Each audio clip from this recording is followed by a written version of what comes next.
Medieval peasants faced the same bug problems we do today, but without the tools we rely on. They came up with simple, clever ways to get rid of bed bugs and cockroaches.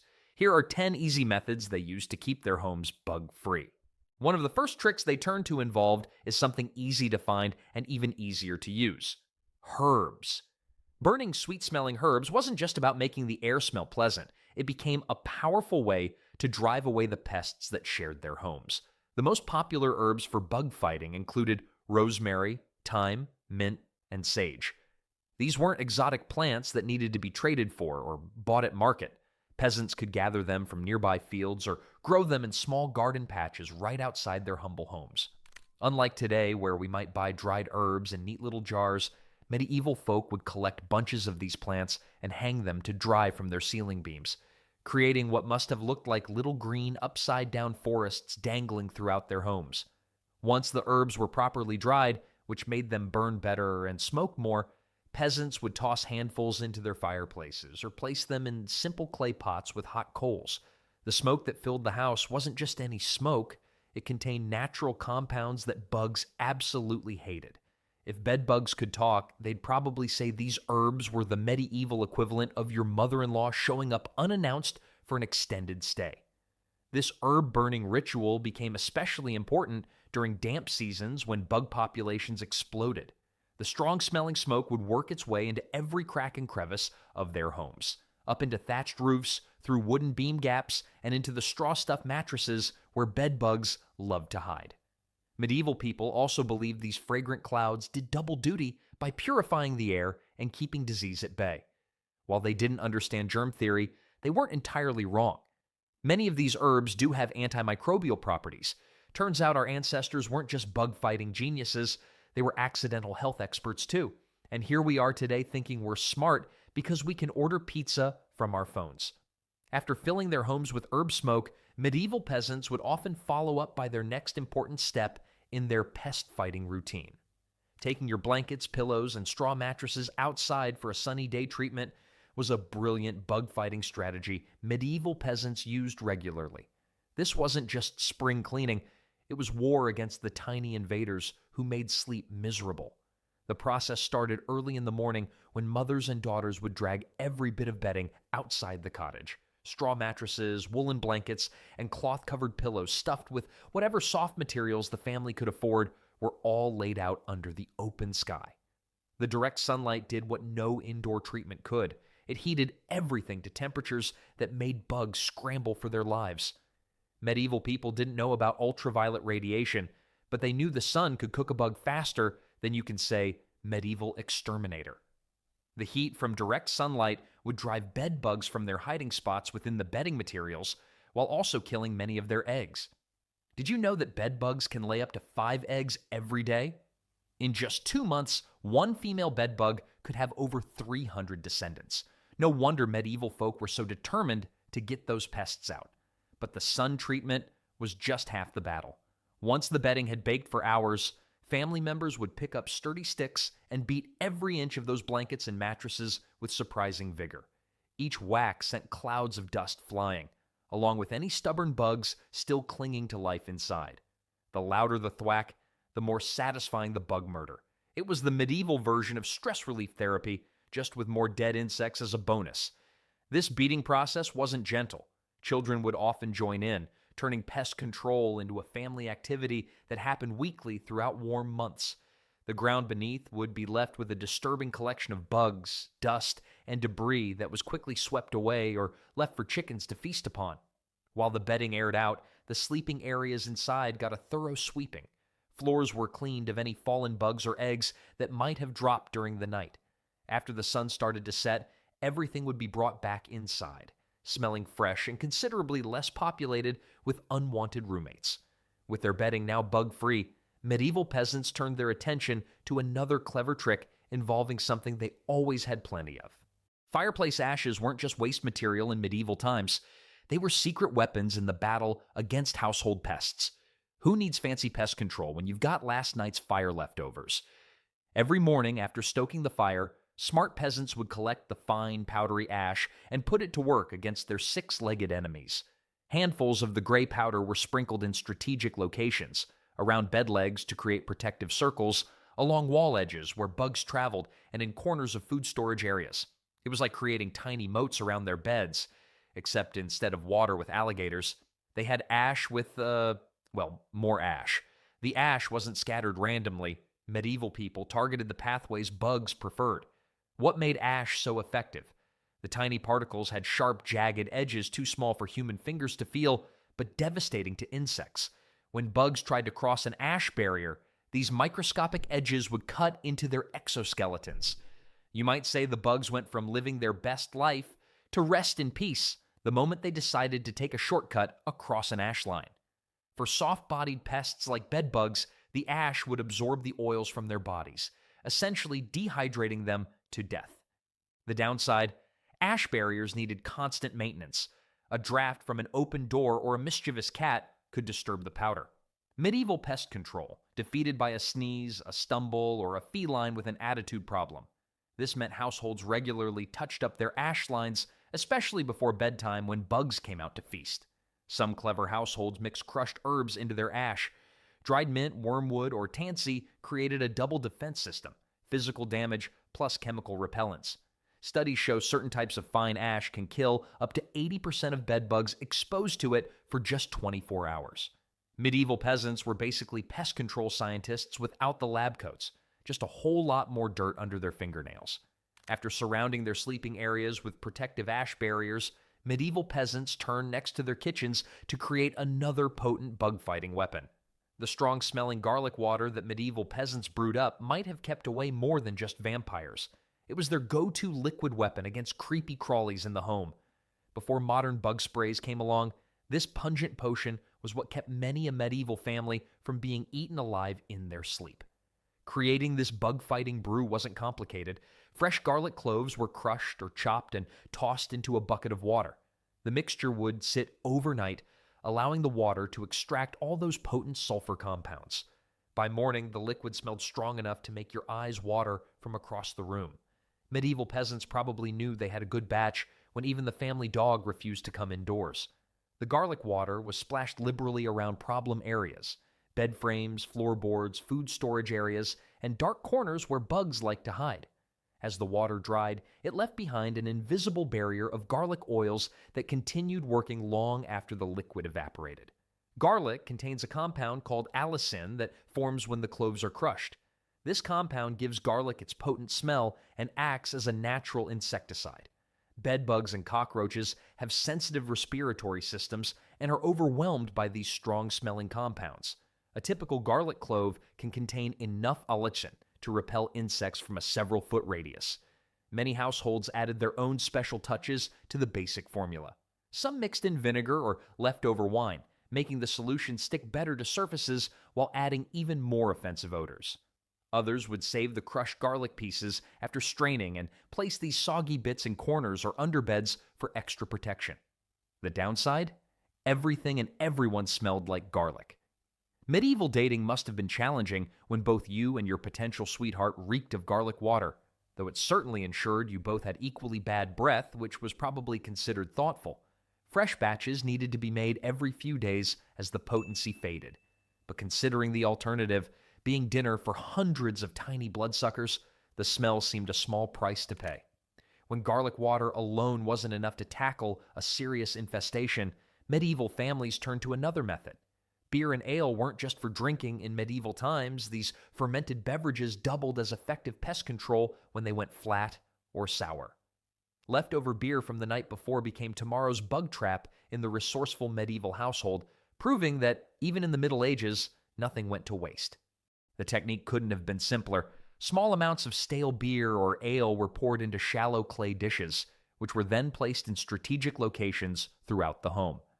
Popular spots included near the hearth where it was warm, in dark corners where bugs liked to gather, and even under bedding where those nighttime biters lurked. What made these beer traps so effective?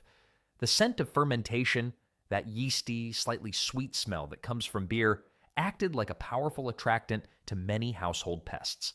Cockroaches in particular found the aroma irresistible, drawn by the sugars and yeasts in the brew. The bugs must have thought they'd hit the medieval jackpot. Finally invited to a beer party, only to discover it was their own funeral. As the unsuspecting bugs approached and attempted to drink from the tempting liquid, they would fall in and drown, unable to escape the sticky beverage.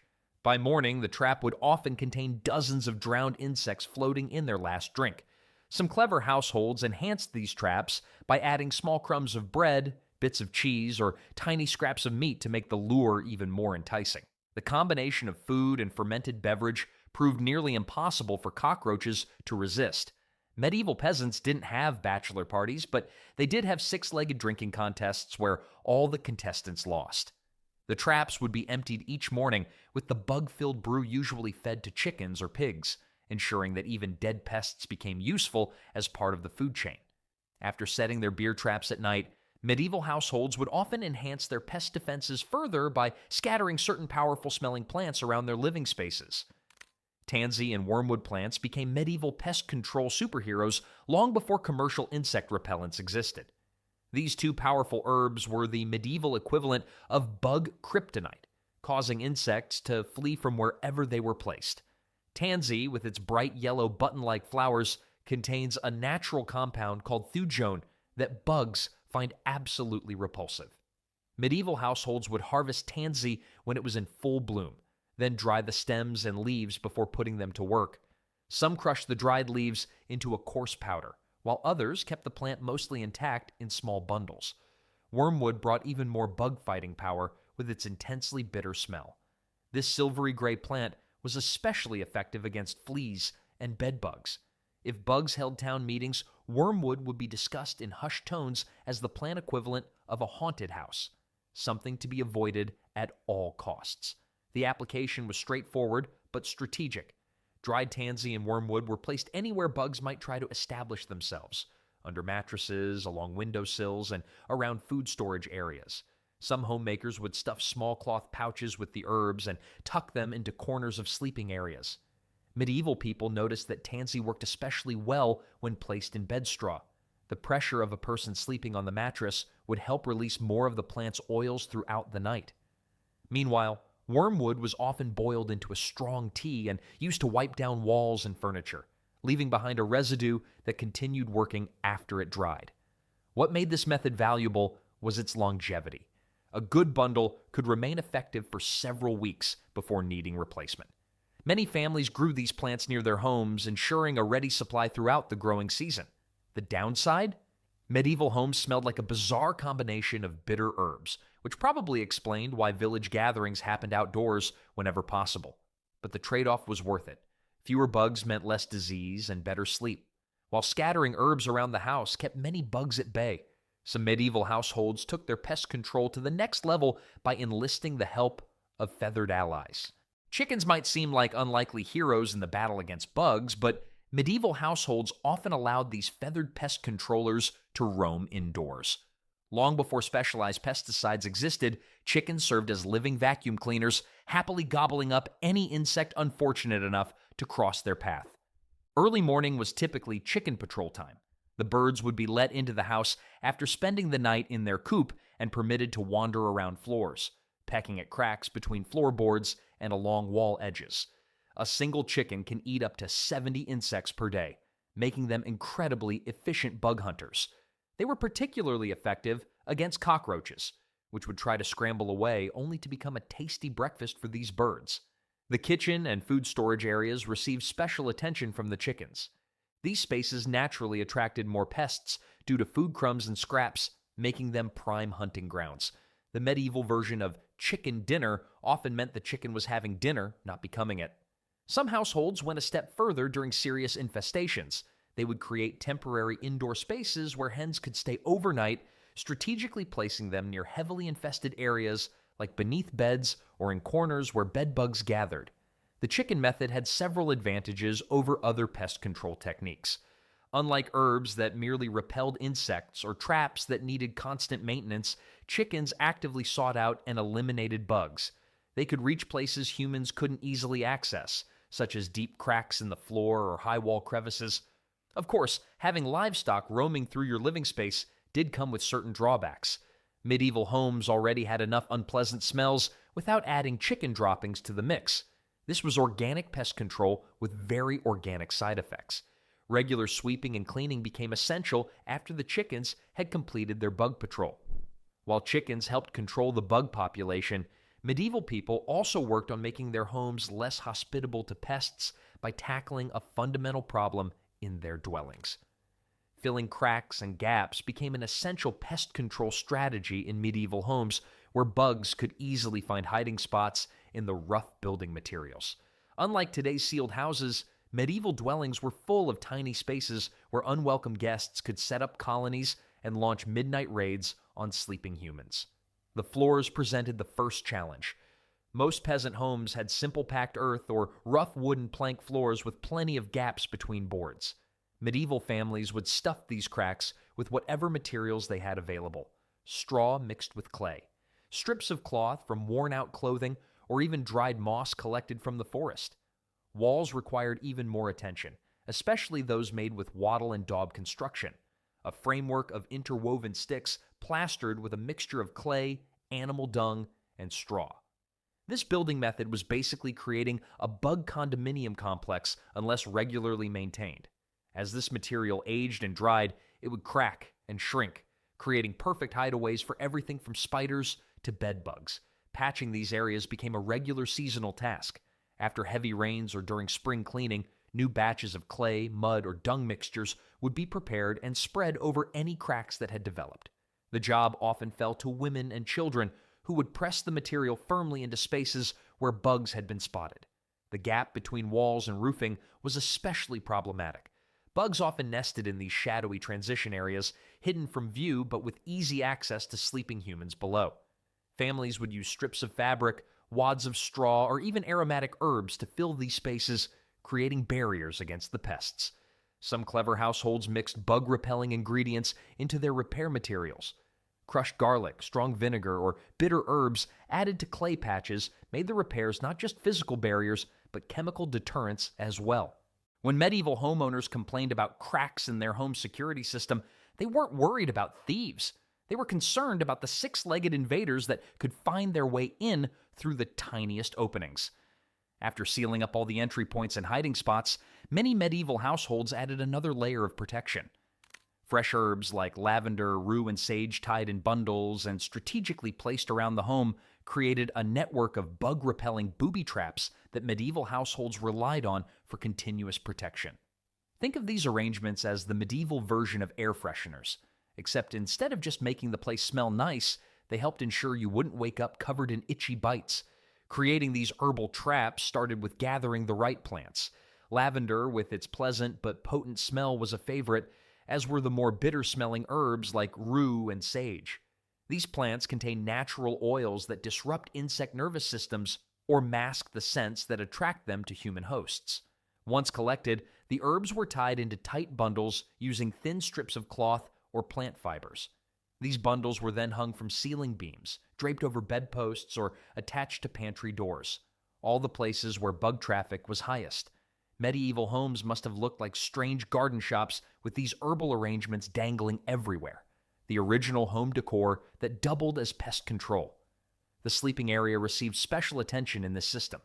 Beyond hanging bundles around the bed, many families stuffed lavender, mint, or tansy directly into pillowcases or mattress stuffing. This provided an extra layer of protection during vulnerable sleeping hours when bed bugs were most active. Rue deserves special mention in the medieval bug-fighting arsenal. This strongly aromatic herb was particularly feared by fleas and was often placed near doorways and windows, the main entry points for many insects. Rue was basically the medieval equivalent of a nightclub bouncer, keeping out all the unwanted guests before they could cause trouble. Replacing these herb bundles became part of the weekly home maintenance routine, with each family developing their own preferred combinations and placement strategies over time. When herbal bundles alone couldn't conquer a severe infestation, medieval households turned to the most thorough pest-killing method they had available. The clothes, sheets, and blankets that medieval peasants boiled in large iron pots might have been the most direct and effective bug-killing method in their entire pest control arsenal. When all else failed, boiling water became the nuclear option against stubborn infestations. No bug could survive the rolling, bubbling water that killed both adult insects and their eggs with brutal efficiency. Medieval households kept a designated bug boiling pot, usually a large iron cauldron suspended over the central hearth fire. Water would be brought to a vigorous boil before adding the infested items, which would then bubble away for at least several minutes. You can almost hear the tiny bug screams as they met their steamy doom. If bugs could scream, which thankfully they can't, or medieval peasants would never have gotten any sleep. The heat from boiling didn't just kill visible bugs, it was especially effective against the hidden eggs that other methods often missed. Bedbug eggs are remarkably resilient and can survive many traditional treatments, but they cannot withstand temperatures above 120 degrees Fahrenheit for more than a few minutes. Boiling water reaches 212 degrees, making it overkill in the best possible way. Many medieval families enhanced their boiling technique by adding salt, vinegar, or both to the water. While the heat alone was sufficient to kill the bugs, these additives were believed to add extra cleaning power and ensure nothing survived. Wooden furniture legs and bed frames couldn't go into the pot but still needed treatment. For these, families would dip rags into the still hot water and carefully wipe down every surface, paying special attention to cracks and corners where bugs might hide. Medieval pest control was basically a hot water spa treatment, except instead of relaxation, the goal was bug genocide. After boiling, items would be hung outside in direct sunlight to dry, combining two pest control methods for extra effectiveness. This intensive process was typically reserved for serious infestations or performed as part of spring cleaning. From burning herbs to boiling fabrics, medieval peasants used nature's resources and everyday items to keep those pesky bugs at bay.